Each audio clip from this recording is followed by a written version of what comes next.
بسم اللہ الرحمن الرحیم۔ صحیح بخاری حدیث نمبر 187۔ ابو جحیفہ رضی اللہ تعالی عنہ کہتے تھے کہ ایک دن رسول اللہ صلی اللہ علیہ وآلہ وسلم ہمارے پاس دوپہر کے وقت تشریف لائے تو آپ صلی اللہ علیہ وآلہ وسلم کے لیے وضو کا پانی حاضر کیا گیا، جس سے آپ صلی اللہ علیہ وآلہ وسلم نے وضو فرمایا۔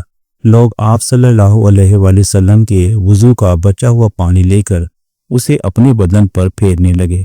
آپ صلی اللہ علیہ وآلہ وسلم نے ظہر کی 2 رکعتیں ادا کیں اور عصر کی بھی 2 رکعتیں، اور آپ صلی اللہ علیہ وآلہ وسلم کے سامنے آڑ کے لیے ایک نیزہ تھا۔